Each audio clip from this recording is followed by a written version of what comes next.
Assalamualaikum warahmatullahi wabarakatuh. Yang sama-sama kita hormati Bapak Mahendra Siregar, Ketua Dewan Komisioner OJK. Selamat pagi Bapak. Bapak Inarno Jayadi, Kepala Eksekutif Pengawas Pasar Modal, Keuangan Derivatif, dan Bursa Karbon OJK. Selamat pagi Pak Inarno.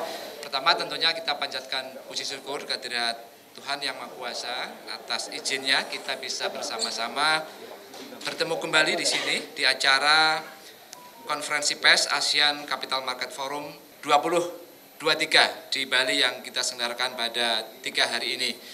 Izin sebagai pengantar teman-teman media bahwa Indonesia melalui OJK ini selaku regulator pasar modal di Indonesia ini ditunjuk menjadi ketua ACMF atau ASEAN Capital Market Forum di tahun 2023 menggantikan ketua ACMF sebelumnya yaitu Securities and Exchange Regulator of Cambodia. ACMF ini telah berusia 19 tahun di bawah naungan Forum Menteri Keuangan ASEAN. Saat ini anggotanya ada 10 yaitu Brunei Darussalam, Filipina, Kamboja, Indonesia, Laos, Malaysia, Myanmar, Singapura, Thailand, dan Vietnam. Tujuan ACMF adalah untuk mengembangkan pasar modal di kawasan ASEAN yang lebih dalam, liquid, dan terintegrasi dengan fokus pada harmonisasi kerangka pengaturan dalam mencapai integrasi pasar modal yang lebih baik di ASEAN. Teman-teman semuanya, kemarin sudah diadakan ACMF Chairs Meeting yang ke-39. Kemudian tadi sudah sama-sama kita ikuti pembukaan yang disampaikan oleh Bapak Ketua dan Pak Inarno Jayadi. Selanjutnya mohon izin Pak Ketua dan Pak Inarno untuk bisa menyampaikan paparan yang bisa di-sharing kepada media. Di tengah-tengah kita ini sudah hadir kurang lebih 9 atau 10 media nasional yang kita undang dari Jakarta. Dan tentunya ada media lokal yang dari Denpasar. Setelah Pak Ketua dan Pak Inarno nanti menyampaikan paparannya, kami persilahkan teman-teman untuk mengajukan pertanyaan untuk pendalaman. Selanjutnya mohon izin Pak Ketua untuk menyampaikan paparannya. Baik, terima kasih Pak Aman Santosa, Pak Inarno dan itu teman-teman media yang saya hormati. Assalamualaikum warahmatullahi wabarakatuh. Selamat pagi, salam sejahtera bagi kita semua. Om Swastiastu, Namo Buddhaya, salam kebajikan. Pertama-tama saya menyampaikan terima kasih pada teman-teman media yang bisa hadir pada kesempatan ini untuk meliput berjalannya International Conference dari ACMF, yaitu ASEAN Capital Market Forum tahun 2023 yang mengambil judul sangat penting, yaitu Transitioning Towards Sustainable Capital Market. Artinya adalah bagaimana mendorong transisi dari pasar modal yang ada di ASEAN ini menuju apa yang disebut dengan Sustainable Capital Market. Yang menjadi catatan tersendiri adalah sekalipun ASEAN tentu bagian dari komunitas internasional dan patuh kepada perjanjian-perjanjian internasional yang berlaku, antara lain untuk perjanjian internasional terkait perubahan iklim adalah perjanjian Paris atau Paris Accord on Climate Change. Tetapi dan juga adanya komitmen dari seluruh negara-negara dunia di dunia anggota PBB dalam UN Sustainable Goals 2030. Tapi yang juga penting dicatat adalah bahwa ASEAN sebagai kawasan dari negara-negara sedang berkembang dan emerging market dan di bawah keketuaan Indonesia dalam ASEAN 2023 ini, dan dalam hal itu untuk ASEAN Capital Market Forumnya di bawah keketuaan dari Indonesia Pak Inarno Jayadi sebagai Kepala Eksekutif Komisioner membawahi pasar modal, bursa derivatif dan karbon. Penyesuaian dan langkah-langkah yang dilakukan untuk mensinkronisasikan antara komitmen internasional dengan prioritas negara-negara ASEAN yang merupakan negara sedang berkembang dan emerging economy, serta karakteristik dari masing-masing ekonomi negara ASEAN menjadi suatu capaian dan bentuk kepemimpinan dari Indonesia dalam konteks pasar modal, forum pasar modal di ASEAN. Jadi ini yang telah dilakukan sepanjang tahun ini, sejak awal tahun dengan berbagai pertemuan, dan kemudian ada pertemuan tingkat tingginya di bulan awal adalah April ya Pak ya? April, dan kemarin di Yogyakarta bulan September ya? September, maka pencapaian yang sudah dilakukan nanti tentu Pak Inarno bisa laporkan hasil-hasilnya dari pertemuan kemarin, adalah memang ASEAN telah dapat mengokohkan dirinya dalam konteks internasional sebagai salah satu juga yang berperan aktif dan memimpin gagasan, terobosan, serta rumusan yang terkait dengan transisi energi maupun pembangunan berkelanjutan. Ini poin yang sangat penting yang saya ingin sampaikan pada kesempatan ini, bahwa perubahan yang besar dalam konteks pembangunan berkelanjutan di tingkat global, komitmen yang kuat dari dunia terhadap upaya mencegah perubahan iklim telah direspon dengan sangat tepat oleh ASEAN, yang bukan saja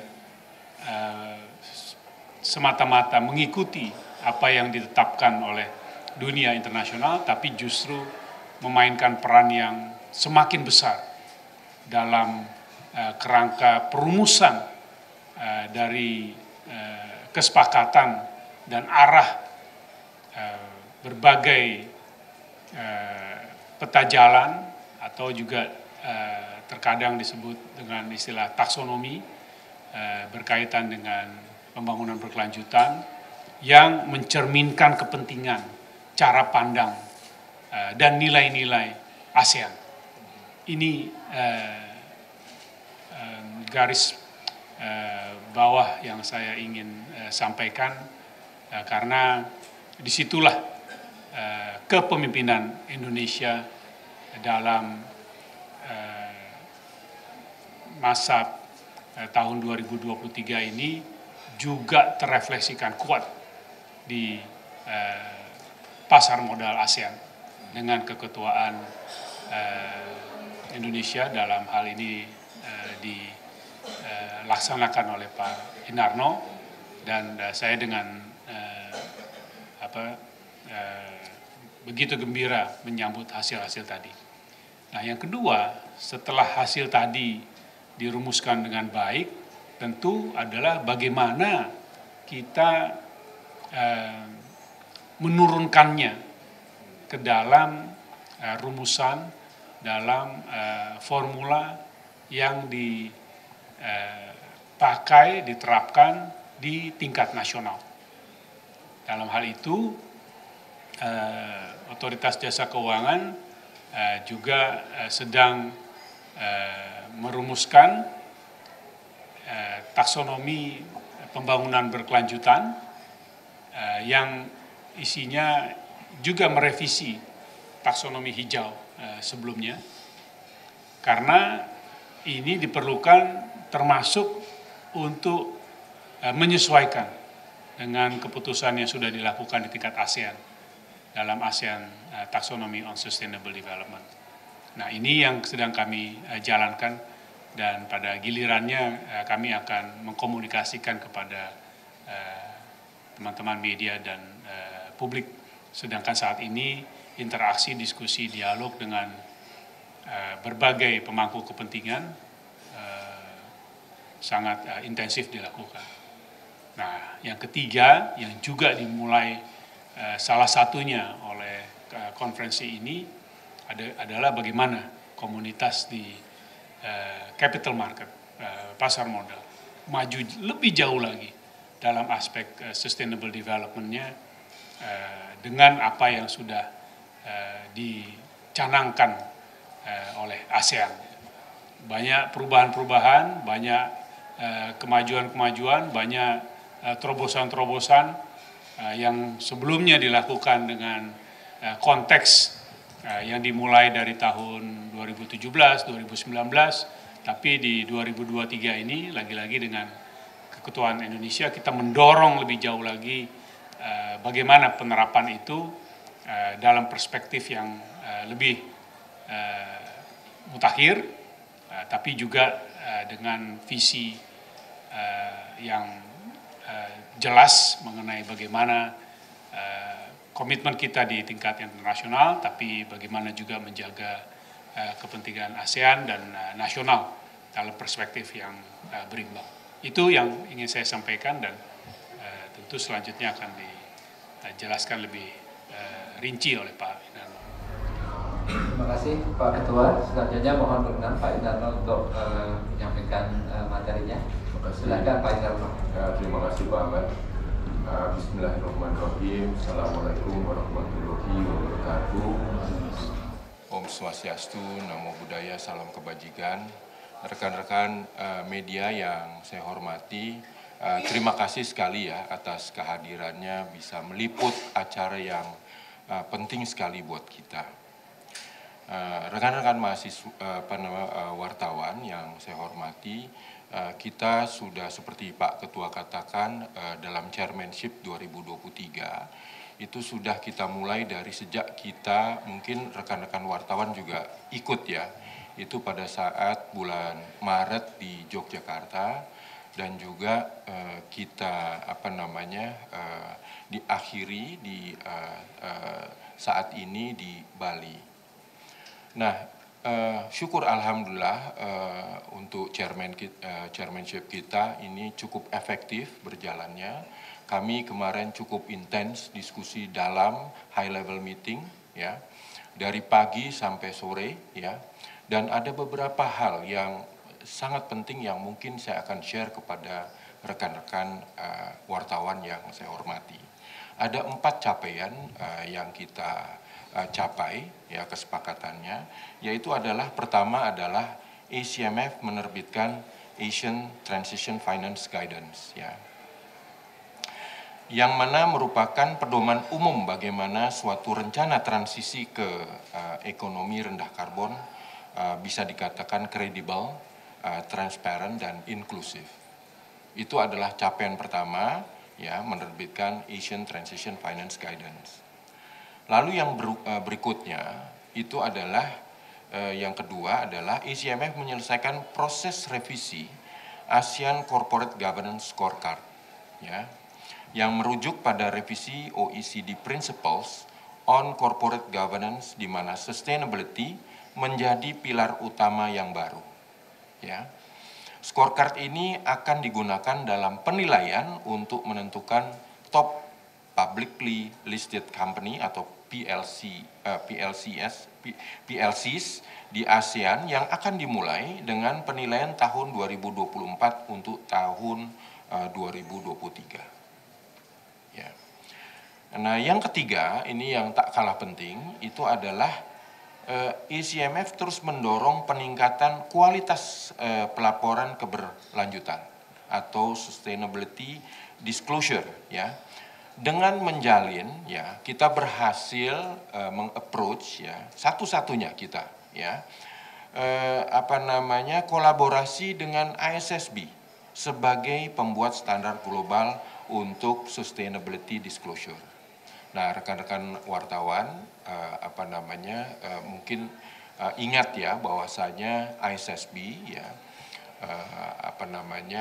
pada saat Juli kemarin itu launch untuk sustainable disclosure yang baru ya S1 dan S2 dan kita adalah satu-satunya ASEAN satu-satunya yang berkolaborasi dengan ISSB.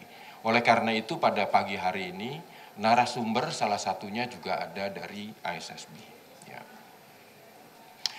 Kolaborasi ini telah dituangkan dalam protokol dialog yang ditandatangani di pertemuan kemarin. Ya.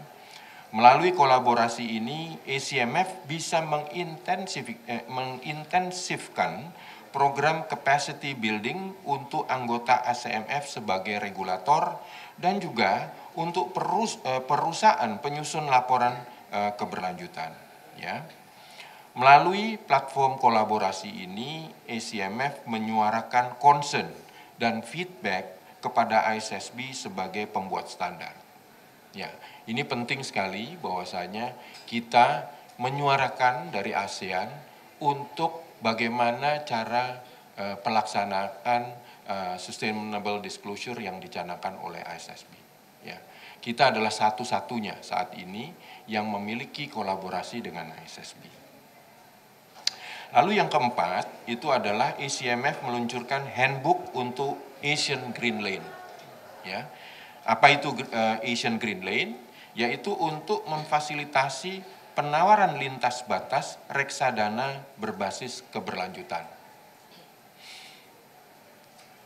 Nah, tentunya milestone ACMF di atas sejalan dengan fokus inisiatif ACMF pada agenda transisi menuju pengurangan emisi sampai dengan tercapainya komitmen net zero di kawasan dan juga ACMF sebagai forum regulator pasar modal di ASEAN berkomitmen untuk berkontribusi dalam agenda besar ini.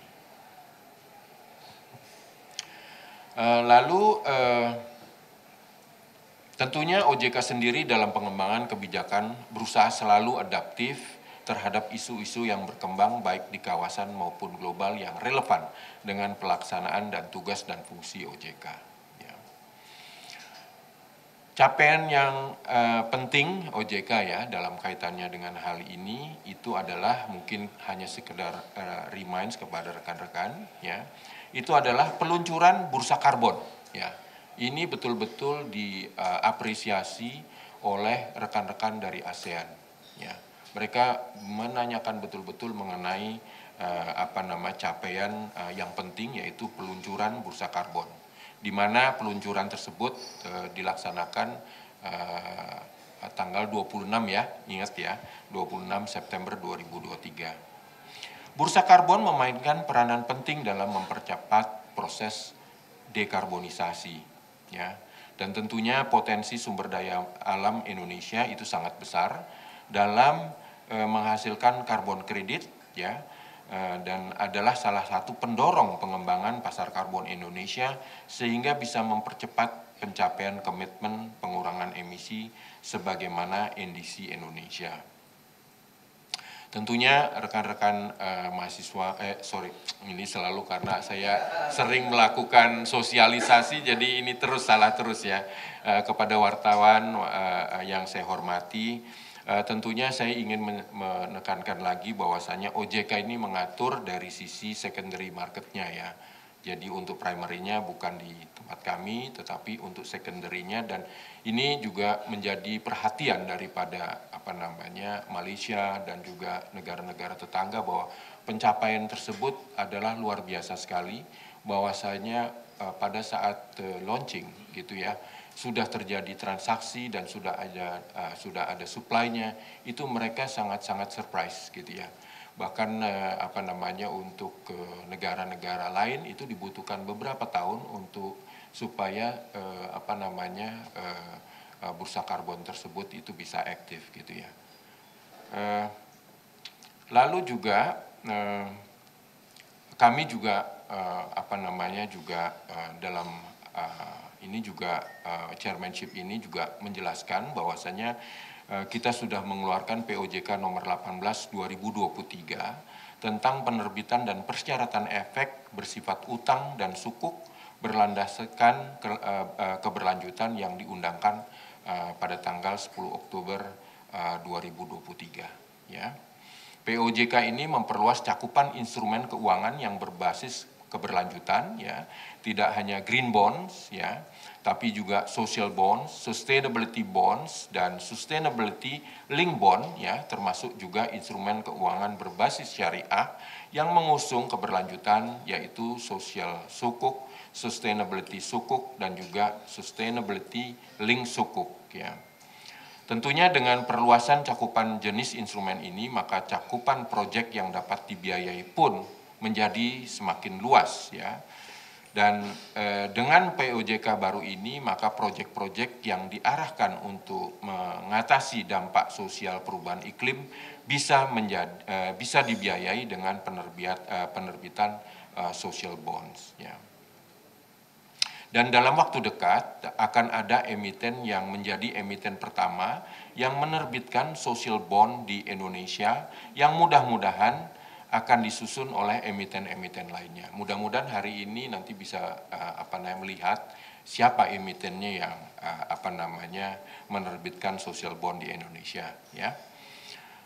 OJK memetik beberapa manfaat atau lesson learned dari keketuaan OJK di ACMF ini ya. Yang pertama tentunya adalah leadership thought ya, itu perlu disuarakan ya. Sebagaimana ASEAN sepakat untuk menyuarakan seperti Pak Ketua katakan suara ASEAN di tingkat global dengan mengingat posisi penting ASEAN sebagai epicentrum of growth di dunia. Maka ACMF pun melakukan langkah-langkah yang sama ya. Suara ACMF tersebut diharapkan bisa terdengar dalam pembahasan inisiatif global di forum yang lebih luas ya.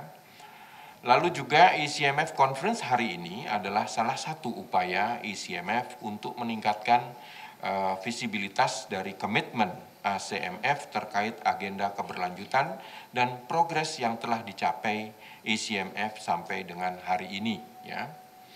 Nah, tentunya di country level penting bagi OJK juga menyuarakan leadership thought di kawasan dengan mengingat potensi Indonesia yang sangat besar ya. Kedua, tentunya yang tidak kalah penting adalah collaboration and partnership ya, menjadi salah satu elemen kunci ya. Kolaborasi dengan sesama regulator dan partnership dengan expertise and resource pool itu sangat penting ya. Yang ketiga itu adalah inklusivitas ya, di mana komitmen yang harus selalu dijaga dan diingatkan. Jangan sampai kebijakan yang dibuat untuk digunakan bersama menutup mata atas keragaman yang ada di antara para anggotanya.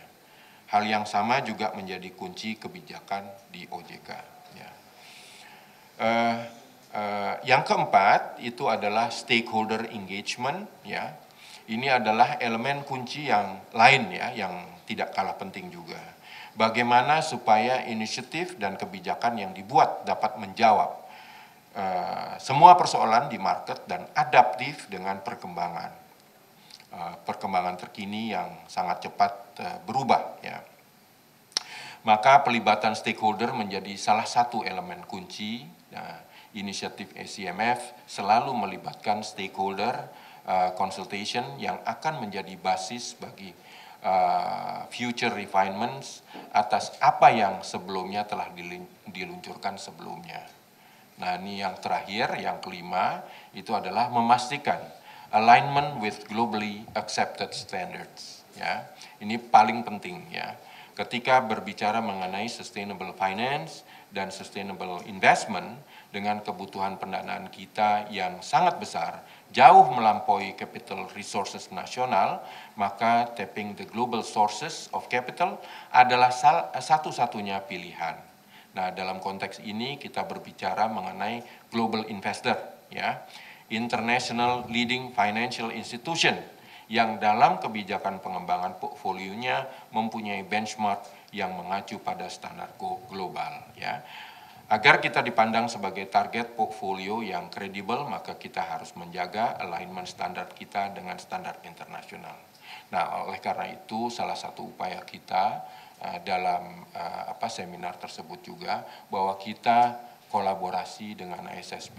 ISSB sedang baru saja mengeluarkan Sustainable Finance Disclosure Standard S1 dan S2 baru Juli kemarin, dan kita kolaborasikan dengan ASEAN. Ini adalah pencapaian kita dalam chairmanship kita, bahwasanya kita satu-satunya di ASEAN yang berhasil untuk kolaborasi dengan ISSB. Mungkin itu saja dari saya kembalikan kepada Pak Aman. Terima kasih Pak Ketua dan Pak Indarno. Jadi ini kita akan buka sesi pendalaman, tapi sayang karena keterusan waktunya hanya satu sesi saja, terdiri 4 penanya. Dan kami harapkan nanti fokus kepada topik yang didiskus pada pagi hari ini. Silakan kami undang teman-teman dari media mengajukan pertanyaan, ya, dengan menyebut nama medianya. Mungkin karena 4 ya, kita coba pilih yang dari Jakarta 3, dari Bali 1, seperti itu, gitu ya. Ya. Ini yang tengah dulu, yang baju pink nih. Silakan Mbak, dari mana, medianya apa? Selamat pagi Pak Inarto, Pak Aman. Saya Zevanya dari CNBC Indonesia. Izin tanya Pak, beberapa pertanyaan. Kan salah satu yang dibahas di ACMF ini kan ada ASEAN Taxonomy for Sustainable Finance ya, yang versi 2 itu. Nah itu update-nya apa aja Pak yang disempurnakan? Terus implementasinya dengan taksonomi hijau Indonesia gimana Pak? Lalu ada sejumlah aktivis tuh meminta ke OJK untuk mengeluarkan PLTU captive dari skema pembiayaan hijau karena dinilai kontradiksi dengan transisi hijau. Itu gimana Pak tanggapannya? Terus tadi Bu Christine dari ADB kan mention ya soal blue bonds itu, blue bonds. Nah Indonesia kan lautannya luas ya Pak. Nah itu ada ketertarikan kah untuk mengembangkan lagi, kan udah pernah diterbitkan sekali ya kalau nggak salah ya. Terus potensinya gimana tuh Pak blue bonds di Indonesia tuh, sama social bonds yang tadi mau diluncurkan itu gimana Pak tadi yang dibilang? Mungkin itu aja sih Pak. Lanjut pertanyaan yang kedua. Siapa nih Mas Rizky? Oh sebelah sana, tengah pinggir dulu ya. Biar adil, bentar ya. Ayo Mbak. Pagi Pak, saya Nisa dari Bisnis Indonesia Pak.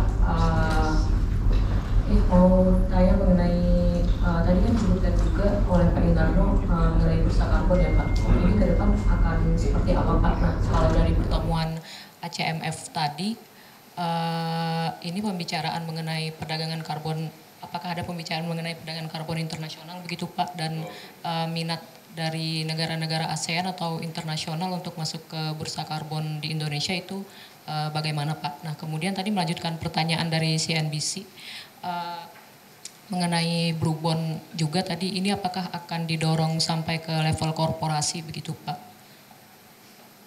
Ya, itu saja Pak, terima kasih. Silakan Pak Rizky, siapa yang di...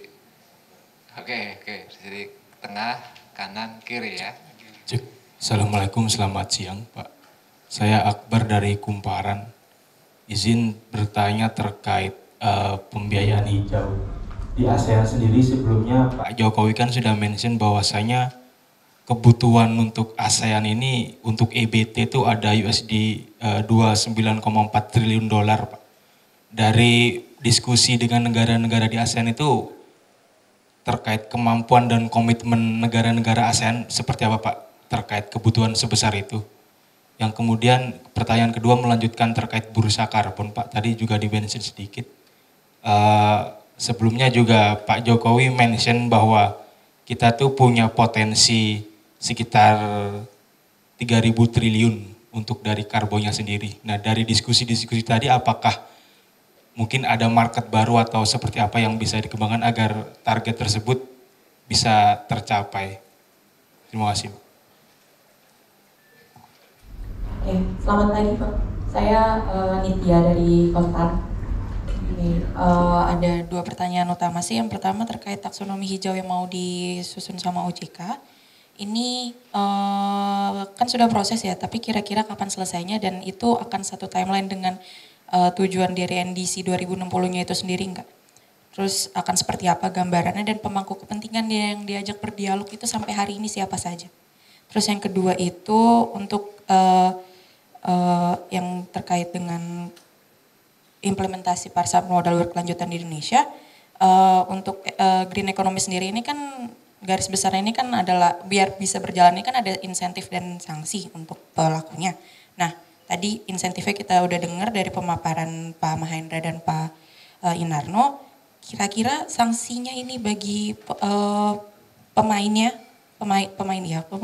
di green economy di pasar modal ini seperti apa kalau tidak memenuhi standar dari Asian Corporate Governance Program ini Pak, gitu intinya ya. Terima kasih. Terima kasih.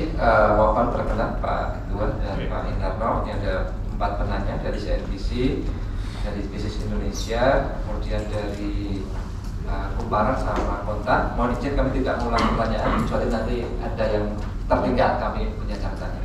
Mohon izin Pak Ketua untuk memulai. Baik, terima kasih ya undang media atas pertanyaan-pertanyaannya. Pak Inarno nanti akan tentu menjawab yang perkembangan terkini terkait dengan pertemuan kemarin untuk ICMF dan juga beberapa instrumen baik bond maupun karbon yang perlu disampaikan perencanaannya ke depan. Nanti Pak Inarno yang akan juga jelaskan hal itu. Saya akan merespon beberapa pertanyaan lainnya. Untuk beberapa pertanyaan tadi ya terkait taksonomi pembangunan berkelanjutan. Jadi begini, yang sekarang ada adalah taksonomi hijau Indonesia yang versi pertama. Ini yang sedang direvisi. Revisinya itu nanti outcome-nya adalah taksonomi pembangunan berkelanjutan Indonesia. Bedanya adalah karena pertama memang di dalam undang-undang P2SK amanat yang disampaikan di sana adalah untuk disusunnya suatu taksonomi berkelanjutan. Ya. Kedua, taksonomi berkelanjutan tadi itu juga sejalan dengan pendekatan yang dilakukan oleh ASEAN yang mendorong aspek pembangunan berkelanjutannya secara menyeluruh, bukan hanya aspek hijaunya. Jadi kita pun akan sejalan dengan itu. Yang ketiga adalah karena dalam pembangunan berkelanjutan itu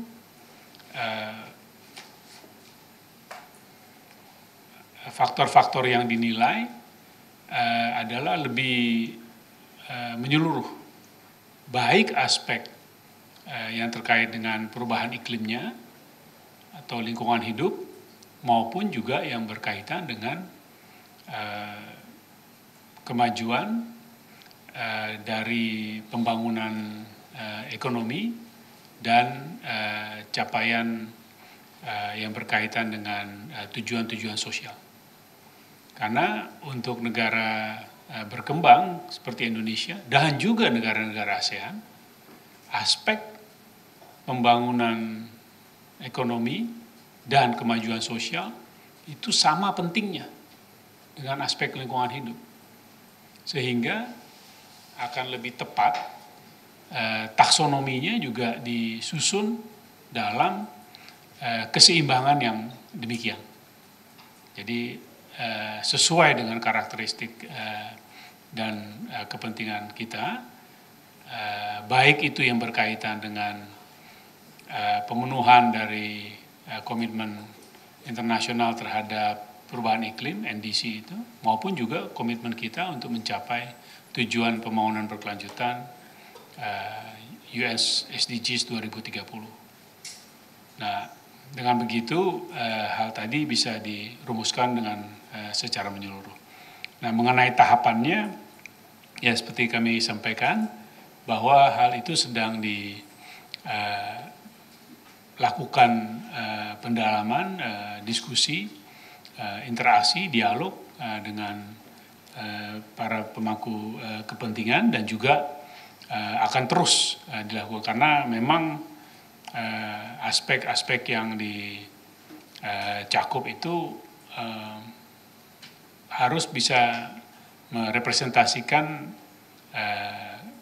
cara pandang dari berbagai pihak yang tadi kami lakukan, tetap dalam prinsip dan koridor yang saya sampaikan tadi, ya, keseimbangan di antara 3 faktor utama. Nah, mengenai daftarnya, ya saya tidak bawa sekarang siapa-siapa saja yang sudah dilakukan dialog, nanti bisa saja disampaikan secara terpisah. Tapi bisa dikatakan meliputi baik para pemangku kepentingan di bidang keuangan maupun di bidang ataupun di sektor real, karena yang dipengaruhi dan dampaknya itu bukan hanya kepada mereka yang berada di sektor jasa keuangan, tapi juga di sektor realnya itu sendiri. Nah, untuk yang taksonomi pembangunan berkelanjutan ini juga akan diterbitkannya secara bertahap, karena baik itu mulai terkait dengan prioritas kita yang pertama adalah sama dengan konferensi tadi, dan juga sama dengan prioritas di dalam pembangunan berkelanjutan ASEAN adalah untuk transisi energi. Itu yang pertama. Nah, transisi energi ini akan menjadi taksonomi pertama yang kita akan fokuskan, sedangkan taksonomi untuk sektor-sektor lain yang terkait dengan komitmen Indonesia, apakah itu di industri, apakah itu di pertanian, apakah itu di forestry land use, dan juga sektor lainnya, itu akan bertahap penerbitannya, karena juga menyesuaikan dengan proses dan progres yang dilakukan di bidang-bidang itu oleh kementerian lembaga terkait maupun di tingkat kawasan dan internasionalnya. Jadi kalau kita lihat sekarang, fokus dari internasional dan kawasan adalah kepada transisi energi.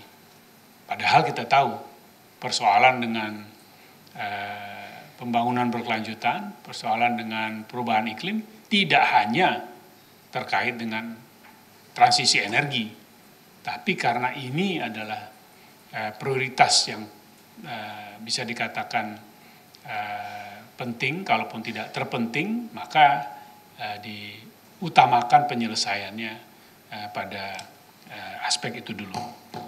Mengenai beberapa hal lain, ya, untuk besaran-besaran tadi, ya, nanti mungkin Pak Inarno juga bisa menyampaikannya, tapi yang saya perlu ingatkan bahwa besaran-besaran pembiayaan ataupun target yang ditanyakan itu pada gilirannya adalah bagi tentunya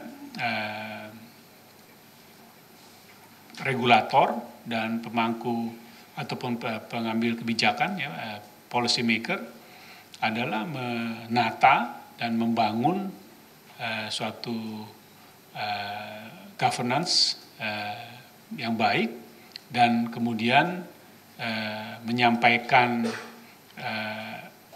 kesiapan infrastruktur yang dilakukan baik tadi di pasar modal terkait dengan keberlanjutan ataupun di bursa karbon. Nah, untuk kemudian kita memberikan platform ataupun ruang kepada mereka yang ingin melakukan langkah penggalangan dana untuk bisa melakukannya di sana. Bahwa ada target-target tadi itu adalah suatu hitungan yang dilakukan dengan memperkirakan apa yang menjadi besaran saat ini gitu ya. Lalu kemudian bisa saja diproyeksikan berapa kali lipatnya sampai 2030 misalnya. Atau kalau sampai net zero bisa jadi sampai 2060. Jadi saya rasa betul ada angka-angka seperti itu, tapi angka-angka itu akan bergerak terus ya. Dan kemungkinan besar bergeraknya akan ke atas bukan ke bawah. Nah, tapi yang paling penting sekarang adalah bagaimana kita betul-betul menyiapkan infrastruktur dari apa yang kita miliki dengan kelengkapan tadi ada taksonomi dan juga berbagai instrumen yang terkait dengan pelaporan, dengan governance, dengan best practice, standar. Nah, itu bisa diterapkan secara konsisten dan juga relevan dengan kedudukan dan kepentingan Indonesia. Nah, inilah yang menjadi target sebenarnya ya, tujuan kita ke depan ya. Sedangkan besaran-besaran tadi akan pada gilirannya dicapai dalam perjalanannya, tapi bukan besarannya itu yang menjadi target ya. Tapi targetnya adalah bagaimana kita membuat ekosistem yang baik, lengkap, dan bisa dimanfaatkan secara optimal untuk mencapai apa yang kita bahas tadi itu. Itu dari saya, terima kasih. Terima kasih Pak Ketua. Silakan Pak Indarno untuk menambahkan dan melengkapi. Saya lebih banyak terkait dengan ACMF meeting kemarin ya. Saya kaitkan dengan itu. Jadi untuk pertanyaan dari CNBC mengenai Asian Taxonomy version 2 ya kalau tidak salah tadi ya. Nah tentunya ini di sini dimasukkan salah satunya adalah yang tadinya itu adalah green dan red, itu ada ambernya, ada kuningnya gitu ya. Dan terkait dengan yang kita bicarakan kemarin, makanya kita juga memikirkan untuk transisi untuk mencapai green tersebut. Oleh karena itu pencapaiannya adalah salah satu achievement kita itu adalah yang pertama itu adalah Asian Transition Finance Guidance-nya. Ya kita menggunakan konsultan. Di samping kita juga diskusi secara mendalam, kita pakai Oliver Wyman, dan di situ disebutkan bahwasanya ada beberapa guidance untuk mencapai transition tersebut. Si company itu bisa menetapkan diri, dia berada di mana, progresnya bagaimana, targetnya bagaimana, sehingga investor global itu bisa melihat, oh dia ada di posisi tersebut, agar supaya kembali lagi ya mungkin terkait dengan kebutuhan dana untuk green ini kan cukup besar, itu membuka investor untuk masuk ke dalamnya. Lalu yang kedua itu saya agak kurang jelas itu mengenai PLTU captive itu apa ya tadi ya, boleh diulang nggak tadi, saya agak kurang jelas itunya. Silakan Mbak, coba diperjelas pertanyaannya, yang isu kedua tadi. Yang isu kedua, apa ya? Soal proyek hilirisasi itu kan. Apa tuh? Proyek hilirisasi kan masih banyak perusahaan. Oh hilirisasi, oh ya. Di proyeknya itu kan masih banyak perusahaan yang menggunakan PLTU captive yang punya mereka sendiri. Nah itu banyak aktivis yang bilang Pak, PLTU captive itu dikeluarkan dari pembiayaan hijau karena nggak sesuai dengan transisi Iya betul hijau. betul. Oke, nah ini terkait sebetulnya yang pernyataan saya pertama gitu ya, bahwasanya tidak berarti juga bahwasanya semua coal project itu harus langsung termination gitu kan. Tapi kita memberikan ada satu posisi ember untuk mungkin seperti Pak Mahendra katakan ada energi terbarukan gitu ya. Tidak berarti bahwasanya dan transisi mengenai hal tersebut.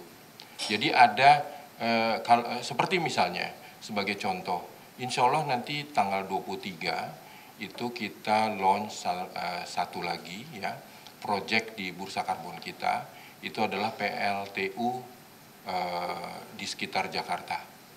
Itu adalah menggunakan energi terbarukan. Yang tadinya coal itu menjadi gas sehingga ada unit karbon yang bisa dihasilkan. Nah ini kira-kira begitu ya. Jadi kembali lagi Asian Taxonomy version 2 itu memberikan satu step lagi bahwasanya tidak berarti bahwasanya red dan green, tetapi ada satu yang kuningnya. Nah ini yang kita pakai untuk pendanaannya. Lalu yang ketiga adalah yang blue bonds ya, tentunya semua opportunity itu kita harus explore, apalagi kita terkait dengan kelautan kita cukup luas ya.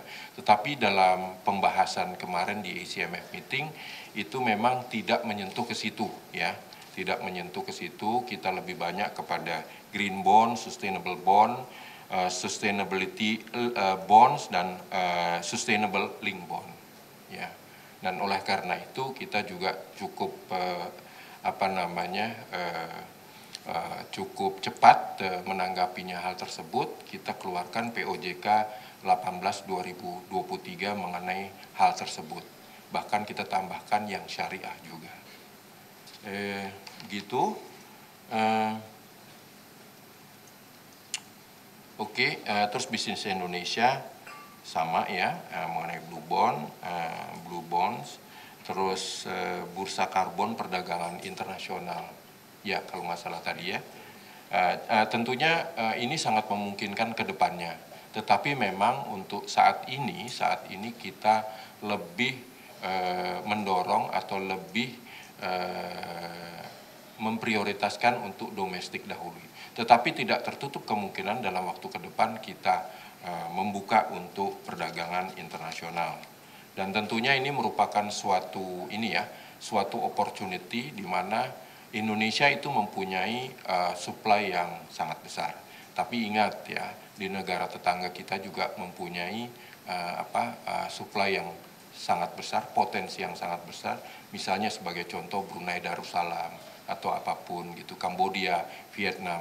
Siapa tahu mereka juga merupakan suatu opportunity untuk listed di bursa karbon kita.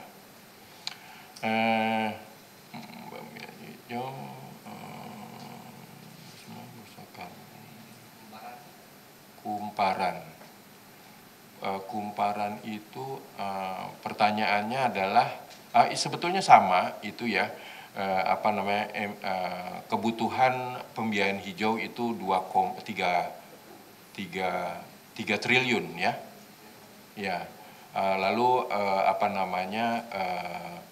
sources daripada ASEAN itu kira-kira berapa? Saya detailnya nggak begitu jelas, tapi tentunya sources yang ada di ASEAN itu juga masih kurang dari kebutuhan yang ada. Oleh karena itu kita kolaborasi ya. Salah satunya kita buat beberapa achievement, salah satunya transition guideline itu untuk menarik investor luar untuk bisa masuk kepada ASEAN, dan juga kita harus menyamakan untuk disclosure standard. Oleh karena itu yang berikutnya adalah kita kolaborasi dengan ISSB untuk disclosure standardnya ya. Nah ini penting ya. Dan ini adalah inisiatif ASEAN yang pertama ya dibandingkan yang di tempat lain, bahwa kita kolaborasi untuk itu. Untuk apa gunanya? Agar supaya disclosure standard kita sesuai dengan investor yang harapkan, sehingga investor memiliki kesepahaman yang sama dan bisa invest di ASEAN. Itu dari Kumparan, lalu mungkin sedikit dari Nintya Kontan. Ya, taksonomi hijau sudah dijelaskan oleh Pak Ketua. Lalu implementasi pasar modal, green economy, bagaimana dengan sanksi terkait dengan Asian Corporate Governance Program. Mungkin ini pertanyaannya mungkin terkait dengan yang ini kali ya, ACGS ya, Asian Corporate Governance Scorecard, betul ya? Oh gitu ya. Ini kan juga merupakan suatu achievement kita, bahwasanya kita memiliki kita berhasil membuat suatu Asian Corporate Governance Scorecard, di mana yang akan diberlakukan untuk seluruh entities di ASEAN. Ya, syukur alhamdulillah tahun kemarin itu masuk company 1 ya dari kita, dan hopefully itu tahun ini kita juga bisa at least menelurkan companies juga untuk entities yang memang standarnya sesuai dengan ASEAN. Ya, itu ya mungkin saya rasa itu dulu Pak. Terima kasih teman-teman semuanya. Saya kira bisa kita cukupkan ini pendalaman pada sore hari ini. Terima kasih Pak Ketua, Pak Indarno. Teman-teman media, ini saya kira tadi Pak Ketua sama Pak Indarno ini menekankan beberapa hal. Pertama, tadi ada adjustment daripada ACMF, ada 4 hal. Ya, ini tolong menjadi catatan kita semuanya. Ini adalah merupakan hasil daripada leadership Indonesia selama di ACMF ini. Ada 4 hal. Kemudian tadi Pak Indarno juga menyampaikan 3 hal capaian OJK selama ini, dan juga ada 5 hal yang terkait dengan lesson learned yang kita ambil selama kita berinteraksi di ACMF ini. Terima kasih Bapak-Ibu sekalian, Pak Ketua, Pak Indarno atas sharingnya untuk kawan-kawan media, dan tentunya teman-teman media terima kasih atas kehadirannya di Denpasar ini. Sampai bertemu kembali di acara selanjutnya. Terima kasih. Assalamualaikum warahmatullahi wabarakatuh.